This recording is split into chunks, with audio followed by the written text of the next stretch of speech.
So, welcome back, and we're back with Dave. So, Dave, carry on. All right, continue. What are we up to? We're up to my nice new shiny vehicles, aren't we? You are, yeah. Yeah. Neverhaven. Yeah. Yeah.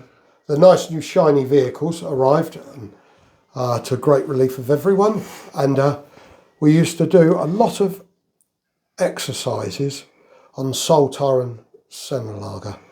Saltar was Senlager, first of all. It was more woodland. It was much drier area. We used to go and do exercises there. We used to do exercises with the Bundeswehr, German army, conscription army. And that was great fun. I found that sometimes the actual exercises with the Milan, with the turrets, wasn't quite as good as I'd hoped, because one, you can't fire the weapons, can you? Yeah. And the tactics involved me driving around, not getting out. So a lot of the exercises were just static, then move to another covering area. Yeah. Where I'd cover the battle group and then move on. We'd be used as recce troops. We'd do recces, reconnaissance. And it was okay, but not really my cup of tea, but it was okay. Saltar, that was a nightmare. That was just mud. If you went in the summer, it was dust bowl. Totally. And in the winter, the dust just turned to mud. And it was just complete mud, wallowing in mud. You going through between fire breaks, or down fire breaks between the forested rocks, and it would be where the tracked vehicles have been up and down it so many times. Yeah. Even the German army panzers used to go up and down these tracks. They were really deep. So in my cupola, I'd be at tree height. The rest of the vehicle would be down, and the mud would be over the tracks, And so your nice new green. Oh yeah, you didn't say nice and green long, I tell you. But I'll tell you this before I moved to something else, because I thought it was quite funny looking back. But I used to smoke when I was a young lad, and I gave up. I gave up when I got married, and I'd given up all that time, and we wasn't at Saltar, and going through this mud, and it was at night time, and we were driving along, and I'd said to my driver, Page his name was, I'd said, make sure you don't throw a track tonight, because they'd often be thrown. And we got halfway along this track in the middle of this wooded block, and the track came off. Night time. This is just ridiculous. This is so stupid. And we sat there on the bank looking down. Couldn't see the tracks because the mud was above the tracks. Yeah.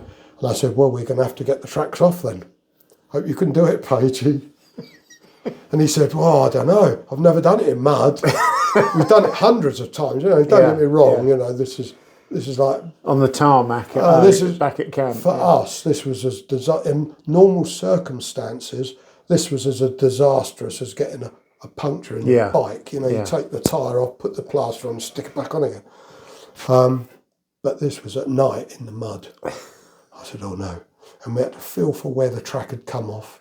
We had to split the track at the top. Was it at the top or the bottom? Oh, that's one of the sides. We split the track, which is easy enough because you've got the tools for it, but none of this we could see. Not because it was dark, because it was under the mud.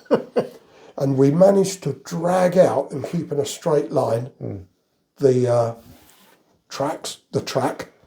We got it all lined up, and then we Page shunted it so we could feel that it was all on, and then we wound it back over and put the pin back in, all in the mud. All under the supervision of John Geddes. Because he was the expert, I was no expert. It's, honestly, if it hadn't been for him, and Pagey, my driver, who was brilliant, Yeah, they were all great lads. They really, really were great lads. Between the two of them, So you just got covered in mud, really? well, I didn't. I sat up on the bank. I didn't get covered in mud. I couldn't afford to get my cupola muddy. That's all the maps were. No, seriously, obviously we all got a bit muddy, and we didn't do it. We done it in really quite a good time. I don't know, like 20 minutes or so, half an hour, which is not bad, but that was a nightmare. And it was. I was coming to the end of my tether because so many things were going wrong. You know, so many things were going wrong. When we finished and got there, got it all done, I said to Paige and my driver, "Give us a fag." So I had a fag. But apart from that, I wasn't a smoker. I didn't smoke, but I did. That night I had one. But that was awful. Anyway, that was all a thing of the past because they wanted me to get my CQMS ticket. You can't go beyond CQMS until you've got the CQMS ticket. Yes, as a colour sergeant, I had a bigger book than a CQMS. Yeah. So just to say, the CQMS is the company quartermaster. Company quartermaster. Or SQMS if you're in the engineers, or battery quartermaster, But, artillery. I mean, it didn't worry me, and it just seemed a bit strange that I still had to get my ticket, but I did. And that's the system, and you can't knock a system because it works, and it always has For hundreds of years. Hundreds of years, yeah. And you know, that's what it was. So I said, yeah, okay then, and they moved me from my Milan across to B Company, I think it was. Yeah, B Company doesn't matter. B Company, and I was CQMS in that company. And that was like a breath of fresh air for me. It really, really was. Because I was under so much pressure doing 2IC, section commander, everything there was just almost, you know, too much. I was flying on the wing of a prayer, you know. You know, as I said, but John Geddes helping me so much. I went across to CQMS. Oh, put my feet up. Oh, this is it. This is what it's all about. Tea parties. Oh yeah, I took over all his stuff, his books and everything. I took it all over, and it was a fraction of what I had. Who was your company commander then? Was that That was not Pierce? no, No. Major Roberts. Oh, okay. Major Roberts. Yeah. Who came to the TA. He would have been he was the company commander when I first arrived, but he left very shortly afterwards. What, at Broadstairs? No, Canterbury. Canterbury, yeah. Okay, that's why I didn't know. I know who he was. He was the training major at Canterbury. Oh, now I know who you mean, And he didn't take over as CO, he took over as training major. Yeah. Anyway, we've diverged slightly off the point there. Yeah, I went there and I done CQMS. The main highlights of my CQMS was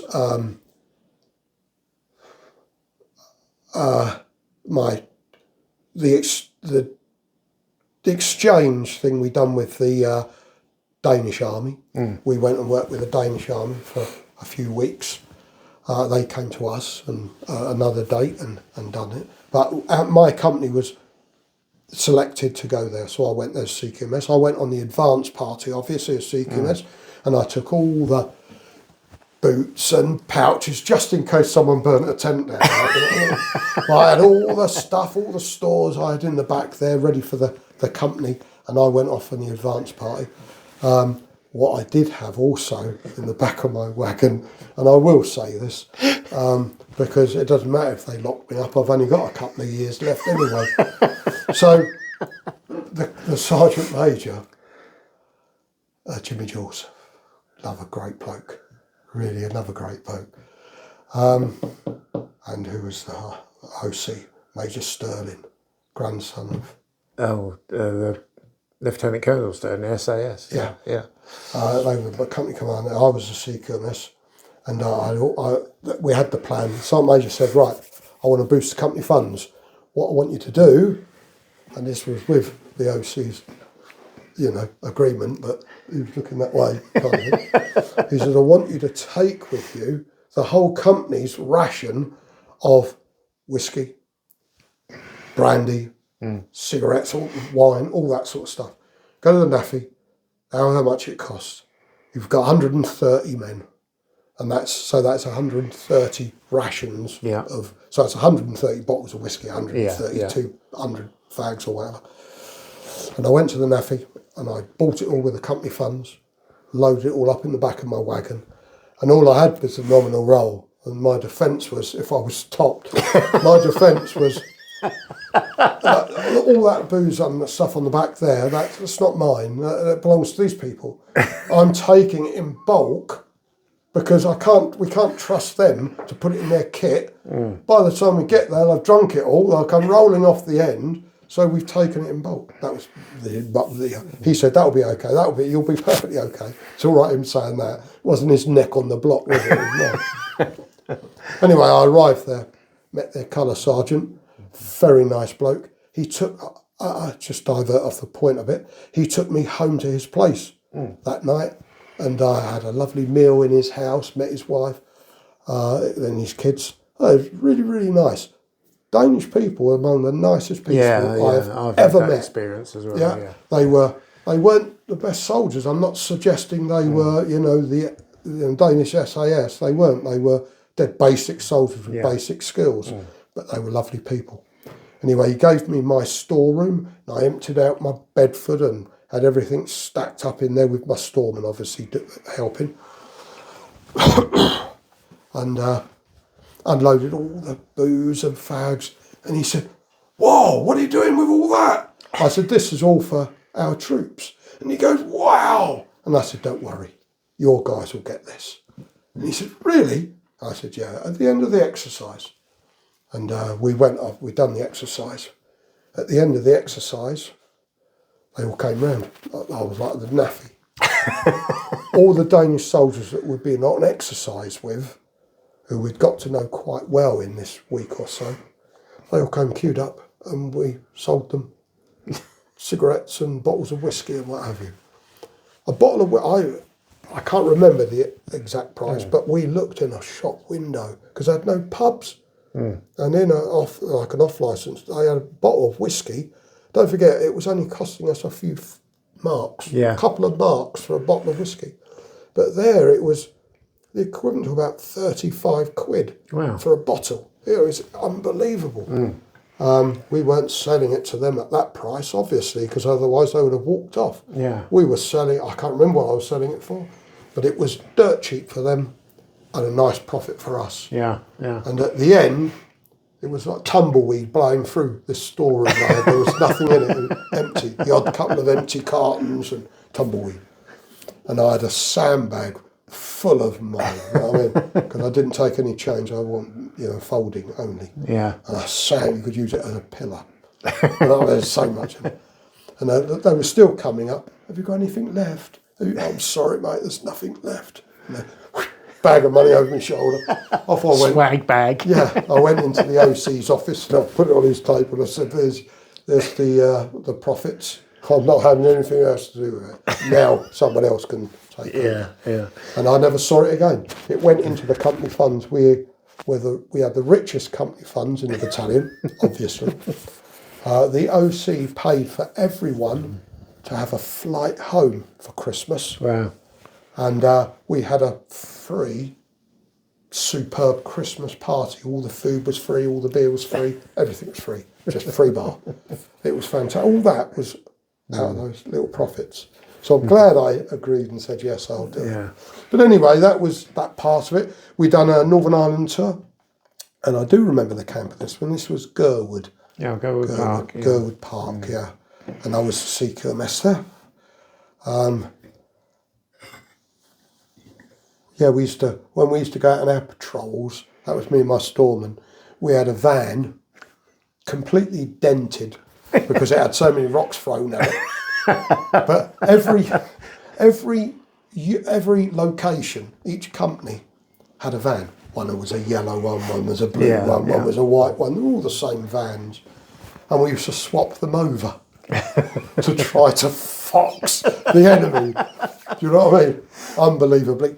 Anyway, we used to go out and just have rocks thrown at us all the time. But we'd been civilians, obviously, because it was a civilian van. We used to have our pistols in our holster and our SA-80s down here by your legs. And we used to whiz around in that. And other than that, I was based obviously in the camp all the time. I think we used to do runs to Echelon twice a week for the main supplies and what have you. But other than that, it was quite a basic time for me. I done quite a lot of miles on my bike for charity. Can't remember how much I raised. Can't remember how many. I think it was 1,000 miles was my aim, and everyone sponsored me. I didn't go out into Belfast and around the local area. No, I was in my room on rollers. Oh, okay. I had a set of rollers, Yeah. and each evening I would go in there now. Because CQMS, I haven't got much to do in the evenings except for watch telly. Anyway, I didn't even do stags as CQMS. I just done CQMS. Anyway, I was on my bike every night, and I knocked up, I don't know, 1,000 odd miles. And I can't remember what charity I done it for. It was for the unit's charity. It was their the CO's choice. So I raised money for that, and that was my experience there. And then we came back from there and continued soldiering on, because this was Germany still. Yeah. I was CQMS. Oh, while I was Milan, I'd done another Canada, my second Canada trip. And that was phenomenal. Because we were firing all the time. Yeah. And that was brilliant. Trying to keep up with the tanks.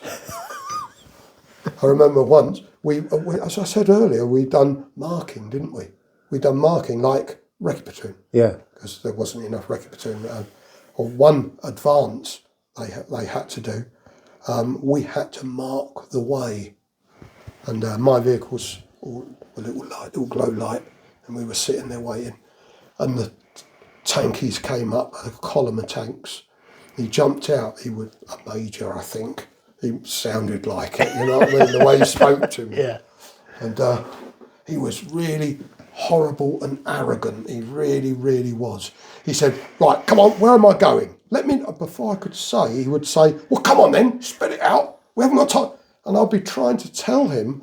And he was really, really rude, as you would imagine, I don't know. Cavalry. A cavalry officer. Yeah. Yeah. It was really, really rude. And I said, down the ridge, and follow that line across. And he said, thank you, about time. Spun round, off he went, got in his tank, down he went, off to follow it. He went, my job done. Okay, lads, load up. That's the way you were supposed to go. Yeah. Load up. Off we went. He mucked up the whole part of his exercise because he went in the wrong direction. Yeah. And because he said, well, I was shown that way. I just adamantly said, no, I showed him the right way. Of course I showed him. Why would I? I haven't got the courage to turn round and say to a major that way. And the CO, of course, believed me. Golden boy, you know what I mean? Yeah. But anyway, that was when I was... Someone will be there making notes, though, don't they? Someone will watch that, yeah. But as I say, I've only got... It was you! Yeah. I've only got a couple of years left, so I don't know. I'm sure that's not the case. Anyway, where were we then? Oh, yeah, that was Northern Ireland. Got back from Northern Ireland. And shortly after that, I was promoted, because I got my ticket now. Yeah. So I must have done that job for a year. I got my ticket, got my promotion, and they posted me to the Territorial Army as a senior permanent staff instructor. At Westwood TA Centre in Broadstairs, yeah. And my job there would be to supervise the company commander and the platoon commander on the tactics, supervised the sergeant major doing his bits and pieces. I didn't have to supervise the colour sergeant because I had my good friend Tony Martin. Remember I mentioned in video one? I remember Tony. Tony Martin. Yeah, he was the CQ PSI. QPSI, yeah. And so I didn't have to worry about that side of things because he was excellent and he'd done everything. All I had to do was supervise the command structure, as it were. And the junior the junior permanent staff instructor? Yeah, we had a junior permanent staff instructor who was, each location had a speciality. Yeah. Like Hastings was Milan. It was, yeah. Here was Assault Pioneers. Yeah. So we had Martin Weavers, another one of my long-term friends. You know, the best platoon sergeant I ever had. Well, he was really good. Yeah, really good. God, they've been. When I think about all the people I've met and how many superb ones there's been, yeah, he was very, very good. And he left the army before me, but he went on and had a marvellous career out of the country doing mine clearance. Yeah, he done very well.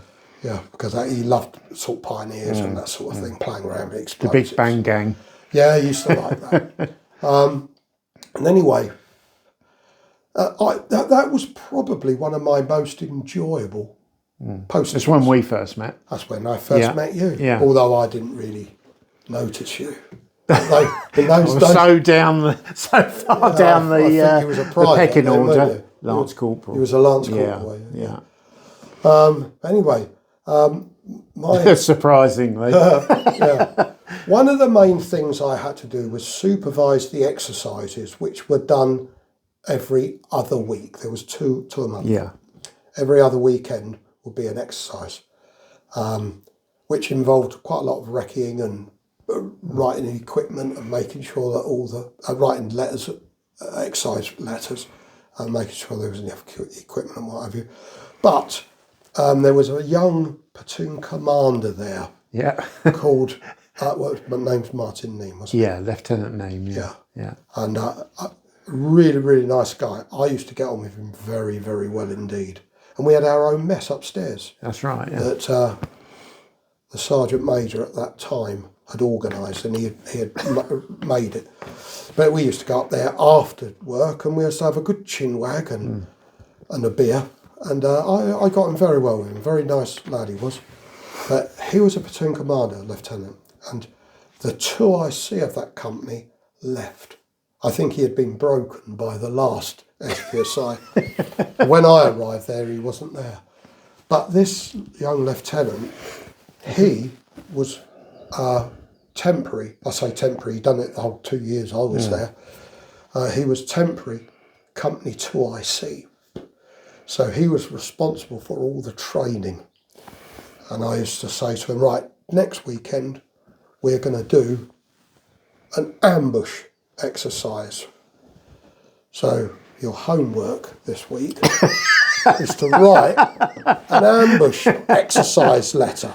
And I want you to bear in mind this, that and the other. And I do all the things. I want you to bear that in mind. Don't forget this, don't forget that. Here's a blank copy of one, so you've got the right headings and what have you. I don't want that filled in. You know what I mean? I want you to write your own. That's just for your headings. And he said, yeah, okay, Sergeant Major, yeah. And he would go away and he would spend the next week preparing his exercise. And there's no way I'm going to trust, a young lieutenant in the TA to write an exercise that I'm going to have to put my name on. So I would do my own. I would write one and make sure everything was, all the lines, all the T's dotted, crossed and the I's dotted and what have you. Go out and do the recce. I'd have the background all organised. And Thursday he would come in. The first Thursday he came in, he would hand me his work. He would come in and sit there in your hand, and I'd look at it. It would look like little spiders had crawled over it. None of it made sense. I would say, well, where's your introduction? Well, if I was to be reading this and not knowing, what's the exercise about? What about your coordinating instructions? What about, and I would tear it apart because, to be quite honest, it was pants. It was lucky I did go out and do my own. So I'd say, and I'd drop it in the waste paper bin, and you'd go, and I'd open my drawer and say, here's one I prepared earlier. and we would go through it, and it would be okay. The exercise would go well, and this happened throughout the whole 2 years I was there. Every other Thursday he would come in, it would in the bin. Here's one I prepared earlier, and we just kept, it was just like a comedy show. Yeah. And it was only me and him. There was no one else there. He wasn't embarrassed by it. And I didn't just throw it in the bin. I explained to him where he went wrong and what he needed to do to put it right, and so on and so forth. In the end, of course, the last 6 months, he brought one in, and I looked at it and I said, "Yep, we'll do that." And he nearly fell off his chair. And that was the last. Was it drill? The last one I threw in the bin was the last one. After that, he'd done every exercise himself. Oh, okay. And he wrote really good exercises, and he conducted them really well. I was actually doing what I wanted to do, just sit back and watch. Yeah. Because, this is fact, the easiest job in the world is to criticise. That's the easy job in the world, And I could sit back and criticise people all day long. It's the easiest thing in the world. It's hard work having to do it all yourself. But anyway, he done really well. Those guys, those TO soldiers, were as keen as any I'd met. It's just trying to get them on parade. Sometimes you'd only have a small number. You'd always have enough to do an exercise of some sort. But, and the ones that arrived were really keen. But one of my strings to my bow was sniping. When I was in Colchester, this is before I got promoted, I went to Warminster again, and I never mentioned this then, but I went to Warminster to do a sniper instructor's course. I'd already done sniping, I knew how to do sniping, but I went there, as all military courses, you go there to learn how to teach it, because there's a lot of difference, obviously. Yeah, of course. And I went there and I'd done my course, but this is where I was lucky. Most people do a course, come back, and the CO say, "Oh, well done, you passed your course. If we do a course in the battalion in the near future, we'll give you a call," and you end up never doing it. But when I got back from my course, I was met, as you are, told that I've got to go up to the training wing to see Colour Sergeant White, Speedy White. You weren't there. No. But he was the training wing Colour Sergeant, and he was a sniper. And I went up to see him, and he said, "Oh, next week we're starting, or the week after, or whatever it was, we're starting the battalion sniper course. And I would like you to help me as one of my instructors, or my instructor, because it was only me and him." And but I tell you now, fantastic. He really, he knew more about sniping, I would say, than my instructors at Warminster. Oh, really? Yeah. The reason being is my instructors at Warminster had taught it. Yeah. Week after week, month after month, they had taught it. He had done it. He had done training for Northern Ireland. He was a sniper in Northern Ireland. He used to do OPs. He really was an expert. He was a fantastic shot. He was brilliant. And he wrote the whole exercise. I've still got his exercise letter, And we went through it, and he helped me with everything. And I learnt more, or at least as much, doing the course with him, running the course with him, than I did at the. Oh, I see. Right. Yeah. So I actually came away from helping him, because I done all the lessons. He didn't do any of the menial lessons. He done all the field craft, all the weapon lessons I done. So I was really actually quite experienced in it. And then when I was with the TA, there was a sniper carder, because with the TA there's carders every year. There's carders in there. Sniper's carder. And the CO said, "You're a sniper instructor." I said, "Yeah." And he said, "Right, you can run the sniper carder." Brilliant! I couldn't believe my luck. And I had 2 pairs from each company. That were on this car. They're all volunteers. No one is made to do this. And we all went down to St Martin's Plain Camp down at Folkestone, and I ran a sniper carder there. It was absolutely wonderful. Didn't Tony Martin help you out on that? No, I did get help, of course, and he was a colour sergeant, but he was with 6-7 Queens in London. Oh, 13 Shock Army. Yeah. But he was regular. I knew him. Oh yeah, I just can't remember his name off the top of my head. Tony Martin wasn't a sniper, right? So otherwise he would have helped me. But this guy was seconded, as it were, from 6-7 Queens. He was PSI there to me, so I had him as an instructor, and we done really 2 weeks. 2 weeks of sniping. When those guys finished, they were quite good. And I'd done 2 sniper courses while I was there. So I had quite a big bank of snipers, some particularly good. And when we went on summer camp. Yeah. This is what Bang camp. Yeah. The annual camp. Yeah. Annual camp, yeah.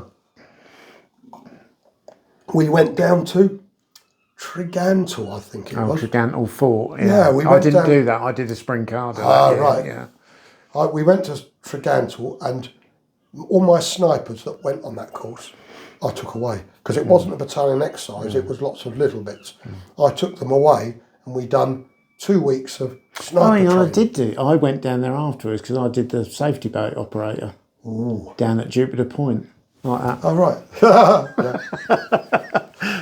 Checking for barnacles. Yeah. Anyway, we done another 2 weeks of just pure sniper training.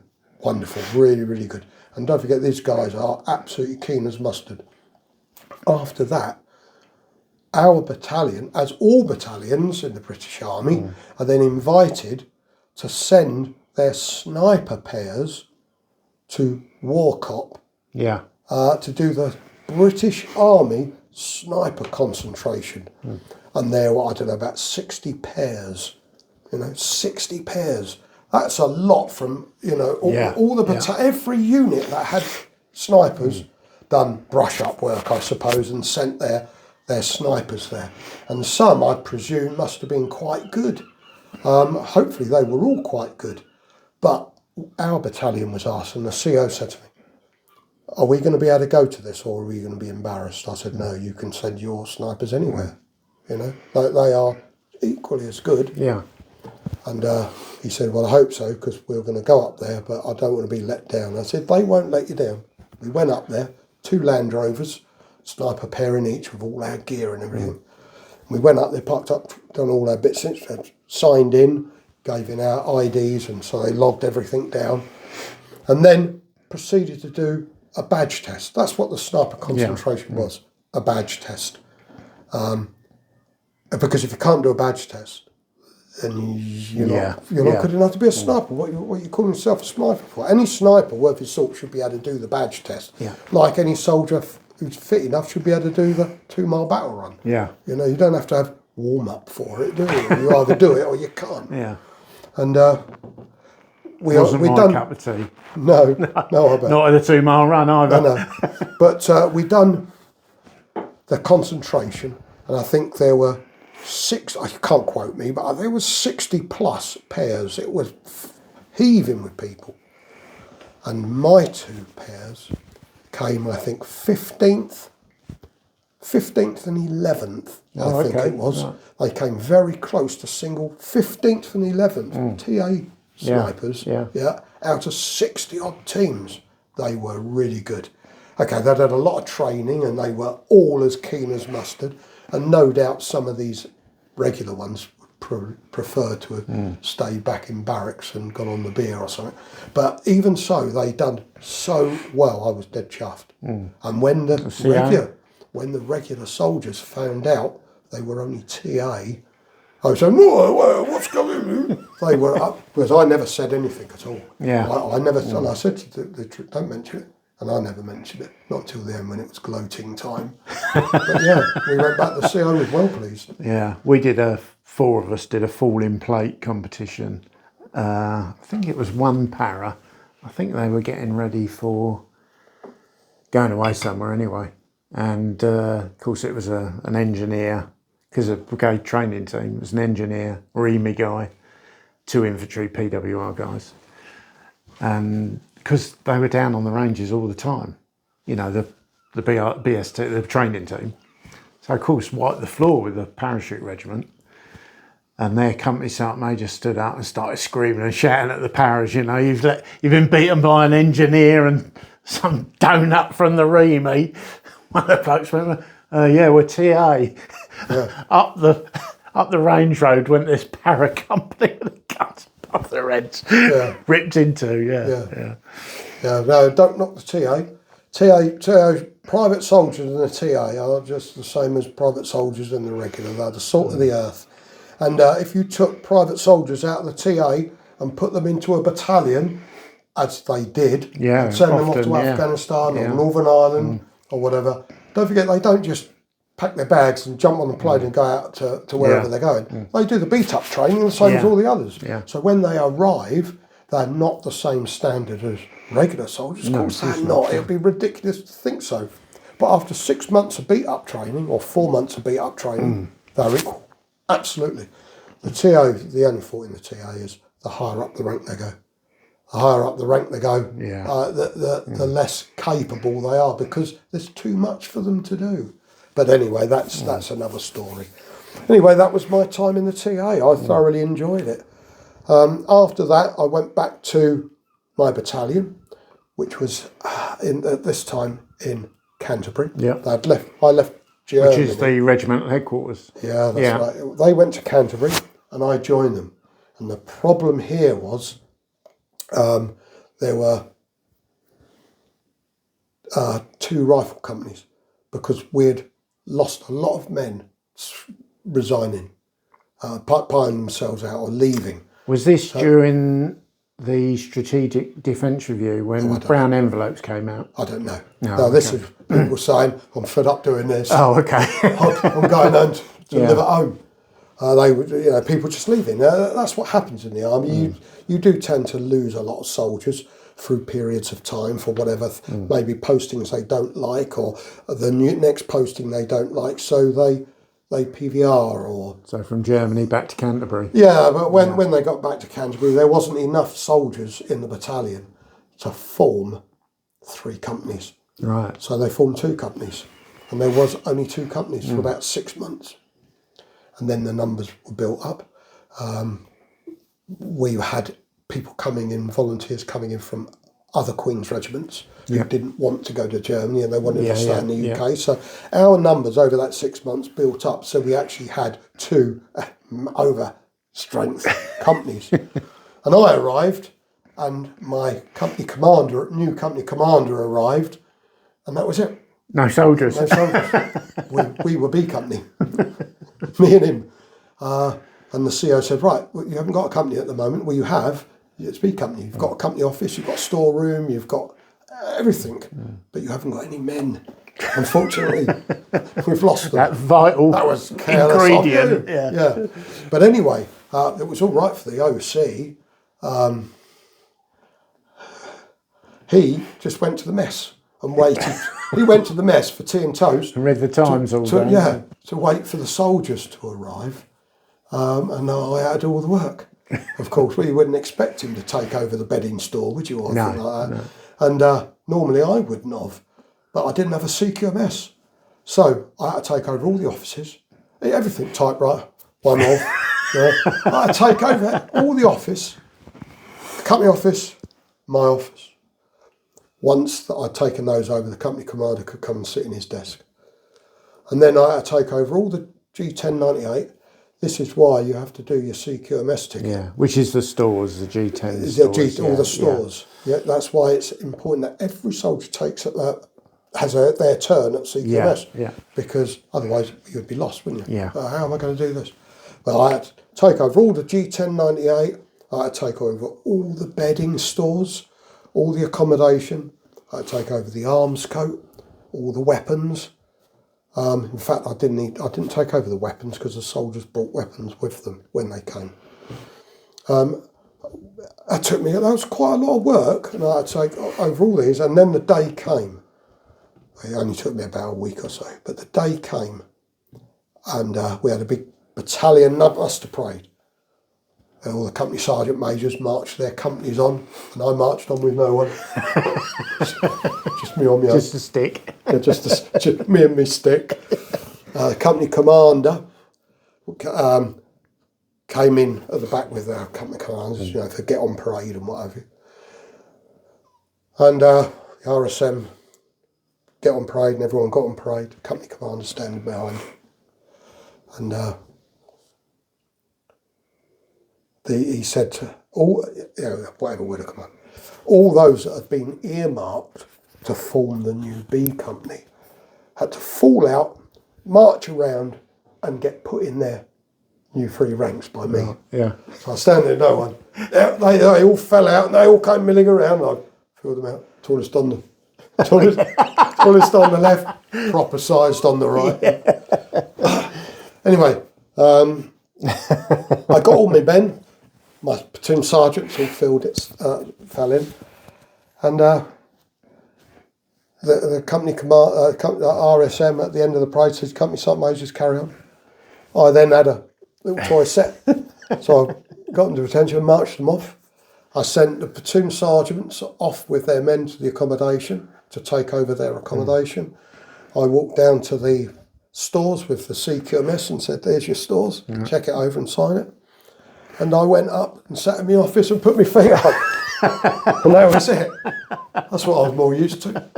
Yeah, and everything went really well. I was really quite pleased. And diverting off slightly, when we formed up, I was afraid that what the other sergeant majors had done, and I would understand it if they did, get rid of all their rubbish. Oh yeah, because they could get rid of all their dead wood, all the soldiers that didn't want to be there, all the scruffy ones with berries like this. You know what I mean? Get rid of all those, and no doubt they did do to some, but most of their soldiers, they were mind you, they had been told that if that goes wrong, their heads are on the block. Yeah, cool. So I had a super bunch of lads. You know, it was a fantastic company. And to emphasise that, the day I took it over, they were just a rambled mixture of soldiers. We done Canada, we done Northern Ireland, we done everything that you would expect a company to do. We done all that sports and everything. And by the time I left, they were Invicta Company. Invicta Company is champion company. Yeah. So they went from nothing to champion company in that first year. Yeah. I was really pleased with that. They were a good bunch of lads. They were never ever let me down. They didn't. Yeah. For example, when we were in Canada, everyone was falling out. They were allowed to go out and make hay. You know, you've worked hard, now go and play hard. Yeah. And I didn't say anything, but I said to the platoon sergeants, "You tell them to behave themselves, because I want my R&R. I'm not going anywhere. I'm going to sit in the mess with a bottle of spirits and a glass and put my feet up, and that's how I want to stay. So I don't want anyone, you know, causing havoc and the guard coming up to get me, you know, the private sergeant or whatever." And they said, yeah, it's all right. They won't. Don't trust them. And I said, yeah, all right. All through that long weekend that they were let down the town, their guard was coming up continuously to the sergeant's mess, saying, "Sergeant Major so-and-so, Sergeant Major so-and-so, Sergeant Major Smith or Sergeant Major Thorpe, whatever." Not once did I get called to the guard room. Not one of my guys got picked up. That was good, wasn't it? Yeah. So I thought they were really good guys. Not for the work they done, but just to give me a bit of a break. You know what I mean? No, seriously, they were really super guys. Well, you do set a standard, Dave. And it was fair as well, I think, that big stick you had. Turn him into a toffee apple. 5'5", two piss pots and a mallet handle. You know, I didn't get much done by screaming and shouting. No. Yeah. When it was tallest on the left, proper size on the right, I was right down the right. I tell you. Anyway, that was Canada. That was a great time, that was. Although marred by a very sad incident where we lost one of our soldiers. Doesn't often happen, but exercises are dangerous. Yeah. We lost one there. And we done Northern Ireland. I wasn't all that pleased with the Northern Ireland tour for myself. The company done very well, excellent. Yeah. But it wasn't as I wanted it to be. In the past, I've always seen the company commander and the sergeant major and their crash crew going out on patrols. Yeah. Yeah, as a unit, go and visit them on the ground. And my company commander, it's his company. I run it. Yeah. But he commands it. Yeah. So it's his decision. And he didn't want to do that. He wanted to attach himself, rather than having a crash crew, he wanted to attach himself to a patrol. Okay. So Alpha Patrol would go out and he would be one of the bods. Right. But obviously, Yeah. And that's how he liked to get about and see the troops, see how they were working and whatever. And that it's, his prerogative to do that, which left me in a bit of a limbo because they also wanted me to do ops room. Yeah. So I spent my time there in and out of the blinking ops room. And I didn't like to do that. Shiny backside. Yeah, I wanted to be out with the troops. Because believe it or not, I would much sooner be out in a contact being shot at Yeah. rather than be the person in the ops room on the blower calling agencies in. I'd much prefer that, absolutely. But that was my lot, and I got through it though. And we done the tour of Northern Ireland, and then that took us up to summertime. I was at that stage. I was the president of the mess committee, and I was earmarked to do the summer ball. I had to run the summer ball, which I done when I was in Northern Ireland. I do everything, folders, telephones, and getting things sent to me by the post and what have you. But I had to organise it all by telephone, and that was the last thing I'd done. And that was your dining out? And that was the end of me. It was a nice do. Everyone liked it. Everyone was After happy. how many years? 20 years. 20 years. 20 years, I've done, yeah. But there you go. Because that was about time they were due to The Queen's Regiment were... amalgamation. And I have to say, and having read from the, I think the Queen's Regiment Journal, the reason the Queen's Regiment didn't survive was because that berry and that badge wasn't represented at Whitehall at the time. So why? Because the others, the Anglian Regiment, Royal Anglian, sorry, and the Royal Regiment of Fusiliers, they remained. Yeah, we did feel hard done by. I felt hard done by. Yeah. I wasn't in a position to get grumpy about it. No, of course not. No. As they amalgamated, I left. But it did seem a bit unfair. 1 battalion of Hampshires and three battalions of Queen's Regiment amalgamated into one unit. I thought that was a bit...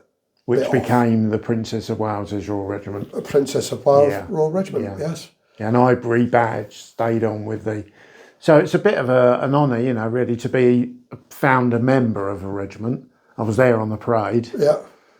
Princess Diana gave me a wink, but she didn't stop, Yeah. But when it started in 1967. Yeah. 1967. No, 66 to 92. Okay, you're right, 66. But you know what? When it was New Year's Eve. That. So the day they woke up, it was 1967. Yeah, but on the records it says 66, but it wasn't really. It was 1967. Yeah. To 92. 92. Yeah. That's right. The 66 sounds a bit, rings off, doesn't it? Nice. Yeah. But it was on the very last day. So that was you leaving the army. That was me leaving the army.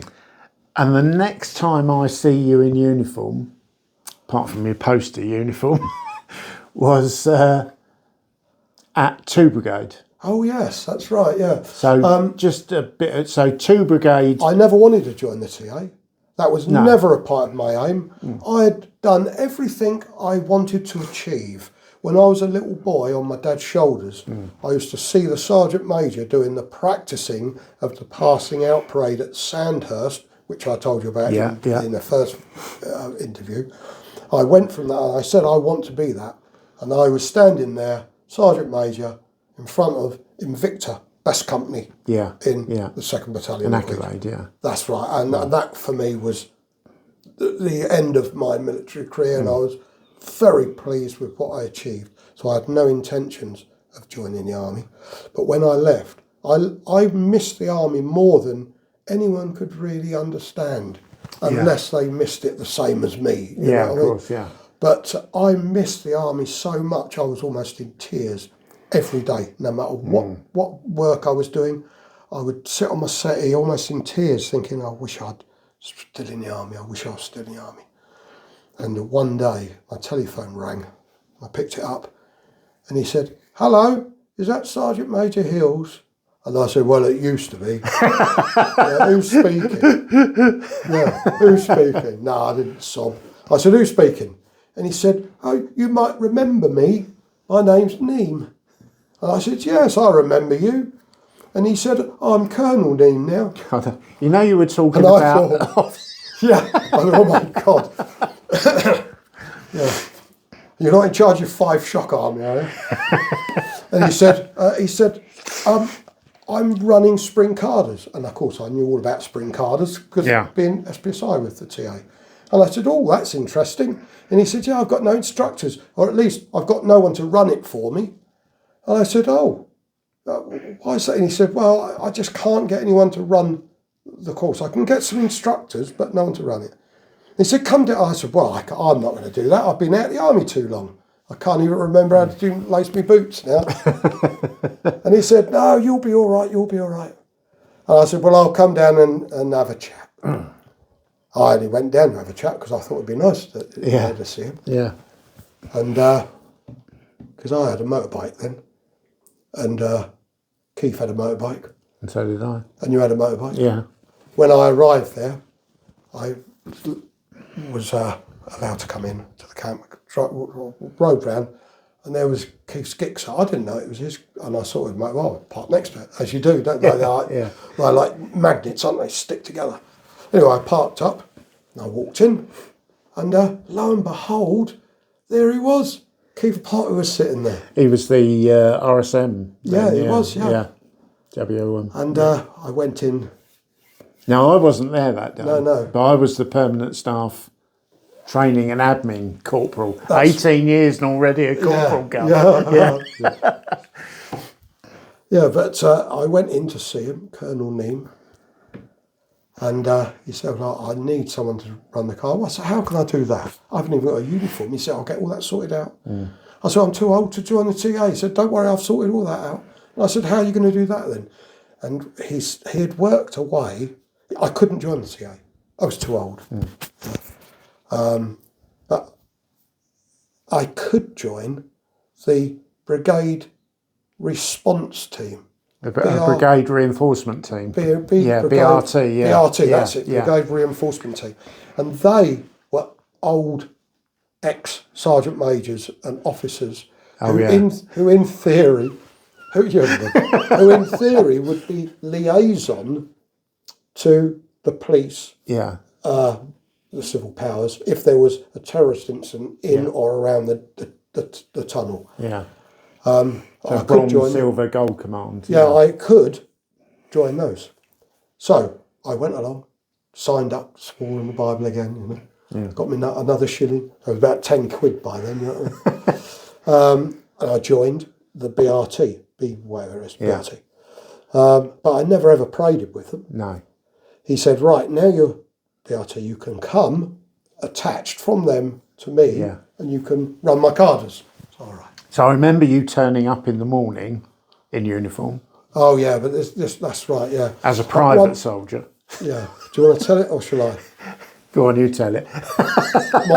my career. I throw me toys out the pram. I'd done all that. I met Dave Robinson, for the first time. I came in and Keith was there and you were there, and I went down to get my uniform, and because I hadn't got my promotion or anything, I was, just my ink was still dry. Private. Yeah, and I came in and you were there. Yeah. And you were, put the kettle on. Can't believe that. Anyway, I went and put the kettle on, didn't I?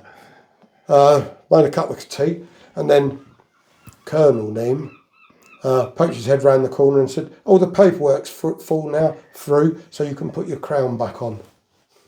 Yeah. And I said, "Okie dokie then." So, right, Court Morgan. Yeah. Tea bitch. Yeah, go and get the tea on. Yeah. But anyway, that worked out well, and I run the Carter there, and that's where I first met Dave Robinson. And he, believe it or not, although we were TA, I ended up serving with him longer than any other soldier I ever met. Yeah. No one else I'd served with as long as him. He was there all the way through. That'll teach you.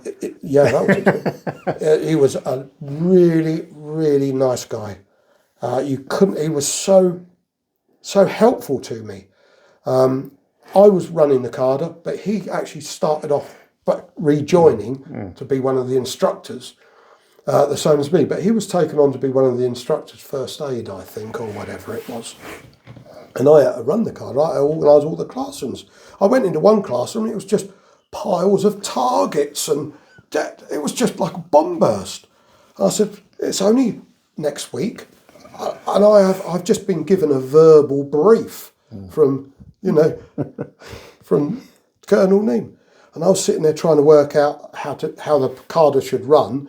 And he said, "Do you need any hand?" I said, "No, doing this part of it is really only a one-man job, you can lean over my shoulder if you want, but it won't really help." And he said, "Oh, okay, then I'll find something to do." And I spent a whole day, 2 days or whatever, sorting out the Carters for this. And he come in a couple of days later, and he said, "All right, how are you doing that?" He used to call me Curly, I don't know why.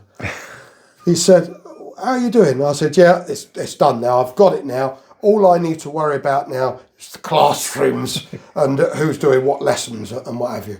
And he said, "Oh, I've had a look at the classrooms." And I said, "Oh, have you?"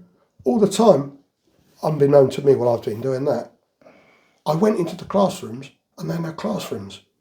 All the rubbish has gone. There's lecterns in every classroom. There are desks, tables, everything, blackboards. Faultless. I couldn't believe it. I actually went home that night thinking, "Oh my God, I'm another guy that I'm really relying on."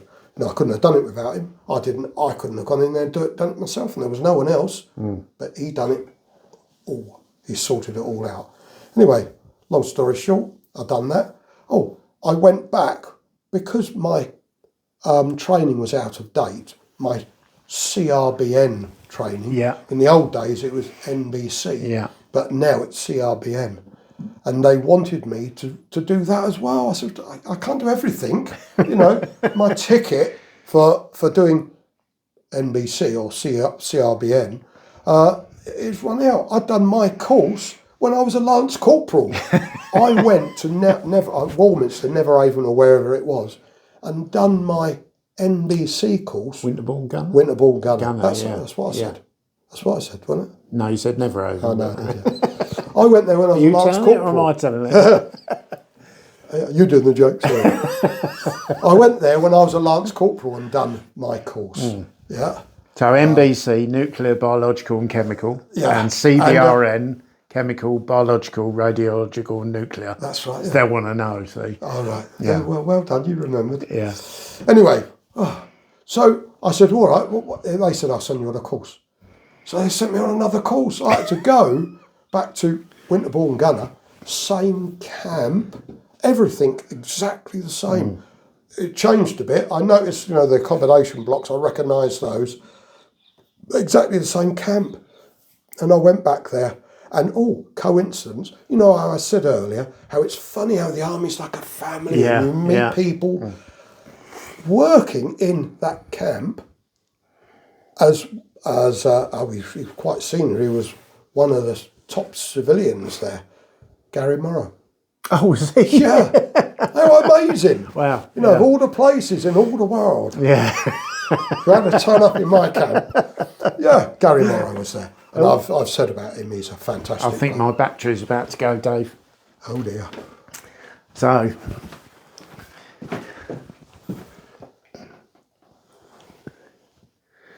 right, let's pause it there. I've got a charger I can put in there for you. You might have. It's a Samsung, yeah, charger's about